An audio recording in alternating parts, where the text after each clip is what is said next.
Do you love romance? Do you love time travel?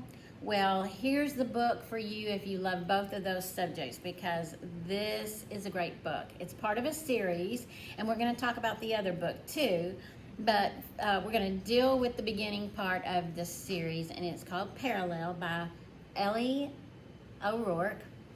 And I hope you'll stick around because we're going to make a cocktail that goes with the book. So thank you very much for joining me. Welcome to Boozy Bee's Books and Cocktails. I'm Dana B. The book is called Parallel. I saw it on TikTok. Another book influencer was talking about the story, and it intrigued me, so I thought I would check it out. And I didn't realize it was part of a series.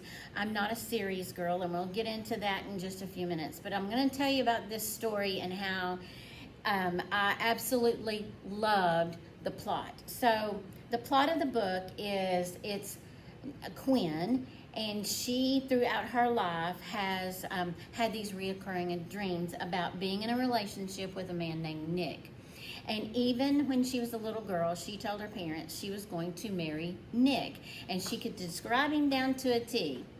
So as she's gotten older, she is going to marry a man named Jeff, and he's been a part of their family for a long time.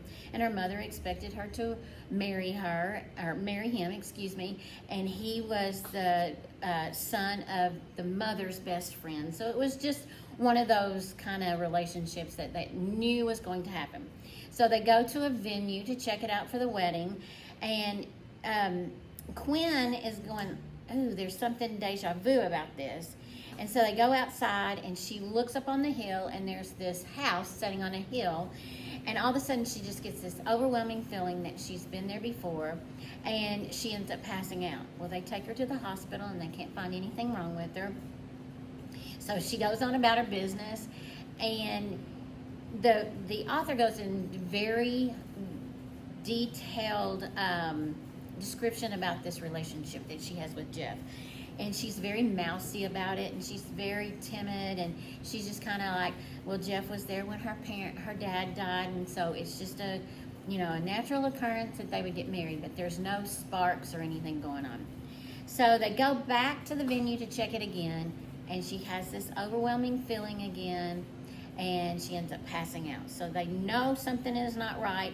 They take her back to the ER, and they do an MRI, and so they request a neurosurgeon to come in, and lo and behold, it's Nick. It's the man she has dreamed about all her life. And she knows things about him that she would not be able to know. And so Nick's freaked out about it, she's freaked out about it, and they can't figure out. So that's what this book is about, and it is so good. But there's a catch. It is a series of books, and I do not care for series books that much. Now, there's a caveat there. I do like certain books that carry on with the main character. But this book right here goes into book 2, and it's called Intersect. And I made notes because I wanted to make sure that I had what I wanted to say down. So it is, so here is what Intersect looks like. And there's 4 books to this series, and I'm not going to read anymore because I barely got through this one. A couple of reasons why. One is the reason why this book has the F word in it so many times. Did you know that you could count the word, how many times they use this word? If you're on an e-Kindle book, you can go up to the search bar, the little magnifying glass, put the word in, and it'll tell you how many times that word has been used in the book, which I did not know. I am not a fan of the F word at all. Is there times that it makes the point come across better? Yes. But in my personal life, and I'm not a prude, everybody around me says the F word, and I still don't like it, but they do. But this was totally ridiculous. It was over 100 times using it in a 300-page 300-page book. So that was a little excessive for me. And I did, however, like the narrators' voices, and they separated them. 2, I literally started rolling my eyes in this book. Like, I was like, oh my God, he is a neurologist. Maybe my standards are a little bit different from my neurologist in their practice or whatever, but there was just things, and I don't want to give it away. I don't want to take anything. Maybe everybody loves this book. I don't know. It really started stressing me out, and I finished it, and there was some okay things, but the time that she spent writing about their sex life, it was a little off-putting compared to this one. This one I loved. This one was just, to me, it was just a little over the top. And then it made me realize that when now, my caveat is Karen Slaughter and the Will Trent and the Sarah Linton books. I really do like those. So if you're a Karen Slaughter fan, you'll understand. And I'm going to do a series on something on her because I love her. Don't like the way who they picked for Will Trent, but that's for another story. This book, not crazy about this book. I really did love. I love the concept, and I love the time travel and how these people. I wanted to know how they kept reconnecting, and I think had to be more than sex because it's just, I don't know. Y'all need to help me out here because but this is a really good book. The other books, not so much, in my opinion.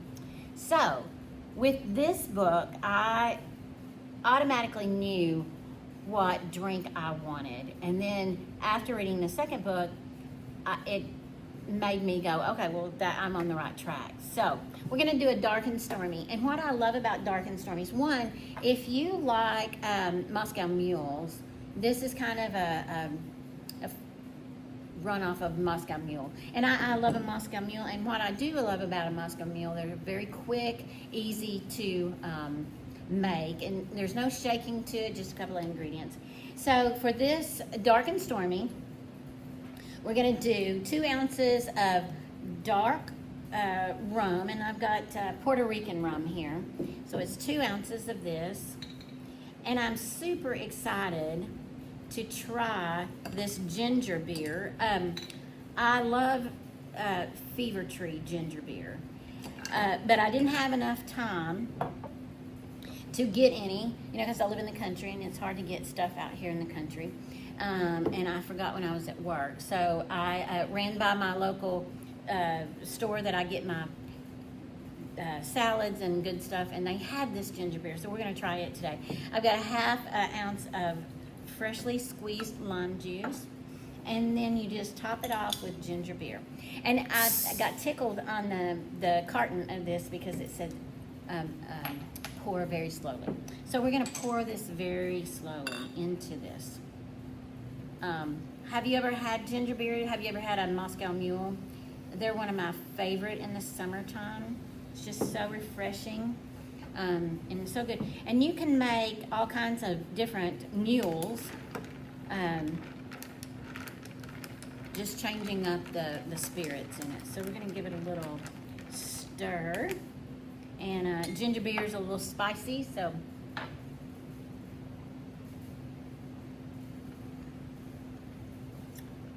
that's good.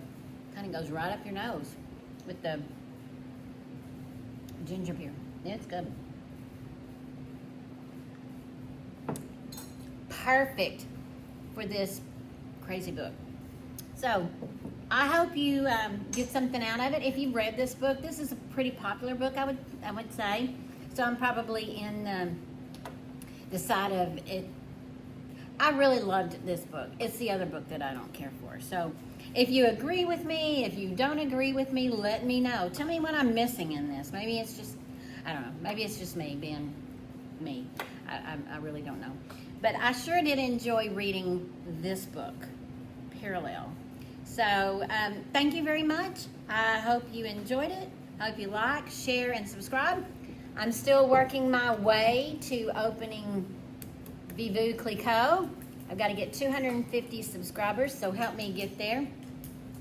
Thank you, and here's to meeting your soulmate wherever they may be. Cheers.